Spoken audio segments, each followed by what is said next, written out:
Hello vlog! Welcome to my guys! Ano daw? Konnichiwa! Mga kahaponesang hilaw! Enjoy watching! Alright, so for today's video, we will be doing the honest review about Whirlpool automatic washing machine. Not just the honest review, guys, but I will also tell you some of the things that you really need to know about this amazing washing machine. So let's start.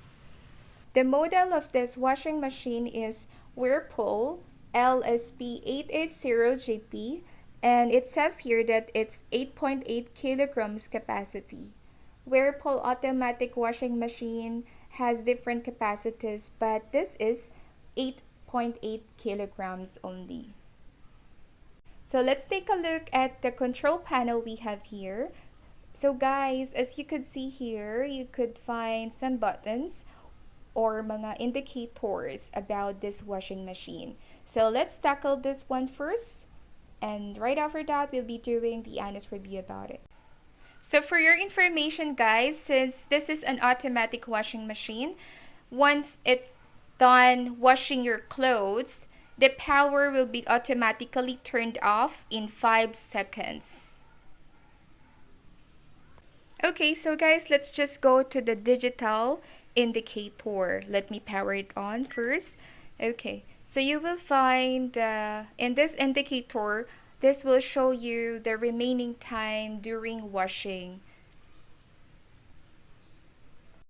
Also, if you experience some errors like okay, did you hear that sound? That is exactly the sound that you could hear if ever you encounter this kind of error. So some errors that you might encounter, like water does not flow in the spin tub, water does not drain out, so you could also have the water level button in which you could adjust or you can choose the water levels you want or you need it in this washing machine. Also guys, this water level button helps you to adjust from 1 to 10 levels of water. Yan. So just press it kung ano yung prefer nyo na level ng water. Okay, so now let's have the process button and the 6 cents button. The process button helps you to whether choose soak, wash, rinse, or spin.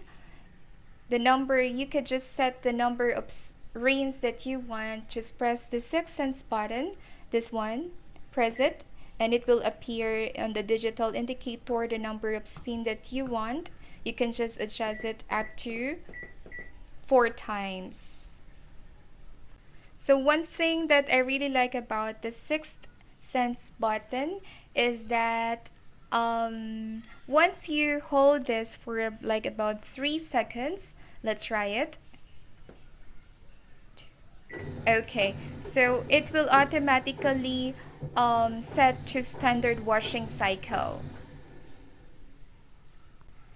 So once you have the standard washing cycle, I guess based on my observation, the standard washing cycle gives you like, you can have wash, twice the number of rinse, and then spin. Then after that, pwede ka nang magsampay. Okay, now let's have here the program button, this one.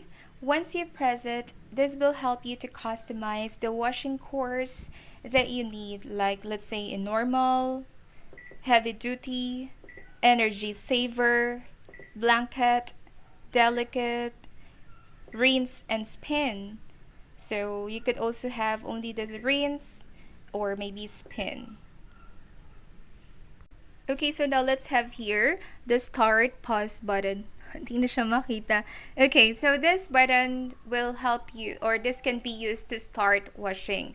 But guys, this is not the cancel button na if you want to cancel the customize that you set in this washing machine, you can have it like paused and then everything will be canceled. No, totally no. All you have to do is to just simply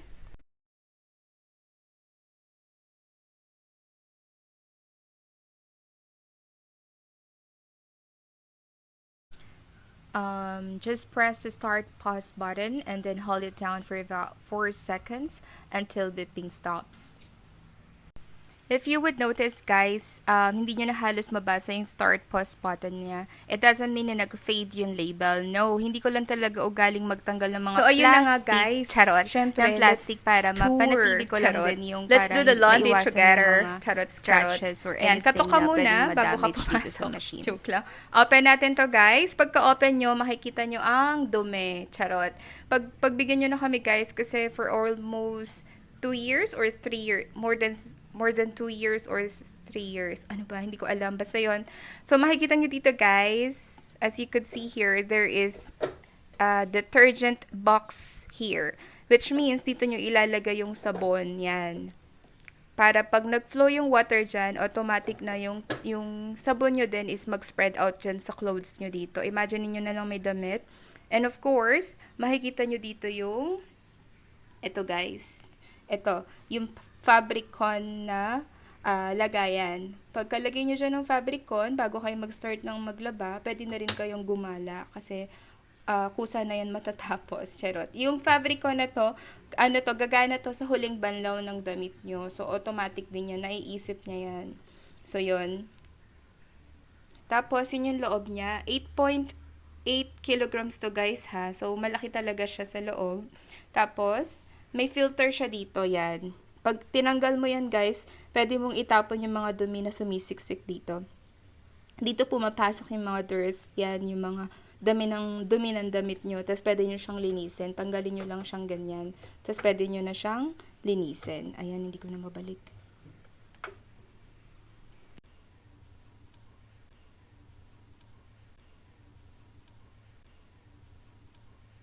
Okay guys, so I will be showing with you kung paano ko tinanggal yung dumi niya dati.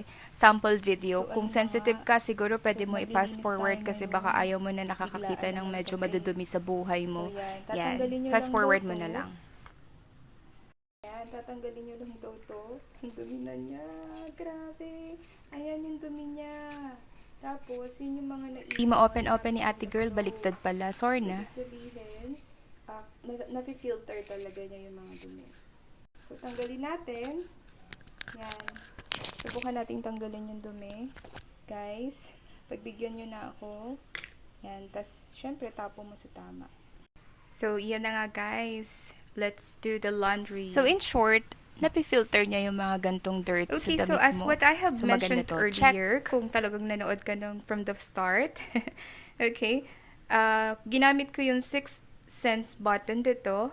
Yan, pwede mo tong gamitin. Like what I have said, favorite ko to kasi sobrang easy lang niya. I-hold mo lang yung button na to.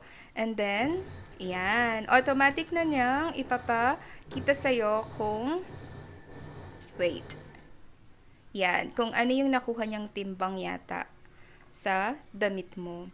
So, automatic yan. So, for 43 minutes yung laba-laba niya dyan. So, let's open. Yan, makikita mo dyan, parang inayos niya yung damit. Tapos, now, we will open yung faucet. Okay, so now, I will show it to you guys. This one, yan, ikakabit mo muna dito yung hose. Make sure to fit the drain hose here. Okay. So, ganyan. Iikot-ikot mo lang, gaya ng pagpapaikot niya sa'yo. Charot. Yan, once na-fit na to, you have to connect the water supply hose, of course, this one, to the faucet. Let's do it. So guys, nilagyan lang namin yung dulo nito para makonect namin siya dun sa faucet. You can buy this kind of connector sa sa mga hardwares. Yan, pwede nyo silang hanapin dun. So once it shows that there's something wrong with it, you can just simply, kung mapapansin nyo, iwan yung... So as I have mentioned, this is an example of E1. So it means I encountered here, error during the process. Indicator dito sa digital indicator natin is E1, as in iniwan ka niya. Charot. E1 means the water does not flow into the spin tub. Kasi nga, inaayos ko yung hose. So yun, mag-error siya nun, just like what you have heard. Ito, yung tunog niya, tut tut tut tut tut tut. So yun, ibig sabihin may error siya, something wrong, kailangan niya ng attention. So dapat hindi tayo magkukulang sa attention. Charot. So what you need to do is just simply press the start button, this one. Okay, so now, automatic na yung tubig niya yan. Yan yung sinasabi ko sa inyo kanina, kusa na siyang magpo-flow dyan. So, hindi ko pa siya nalagyan ng detergent. Yan. So, pakita ko sa inyo.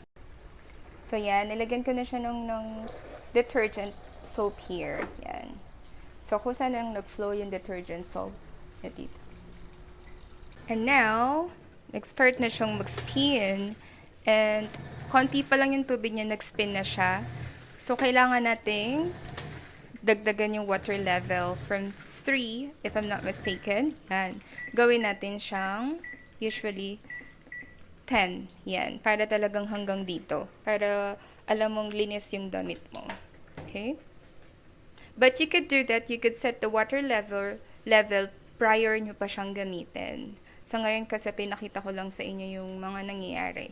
Kung sakaling hindi mo na-set yung water level. Okay, so now guys, let me show it to you kung ano yung tunog niya. Yan, ganun siya mag-spin. So, na-notice niya is, yung tubig is, hindi niya pa na-reach yung level na sinet ko, which is 10. So, automatic siyang mag-add ng water. Yan. So, mag-flow lang siya dyan, and then automatic siyang mag-stop. Kahit na naka-open yung faucet mo, automatic na hindi nalalabas yung water dyan once na na-reach niya yung level na sinet mo. So, ayun siya guys.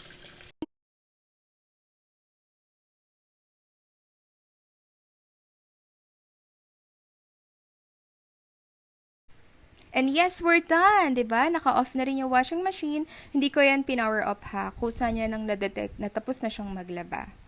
So, ayun na nga guys. The perks of having this kind of washing machine is that you could maximize your time.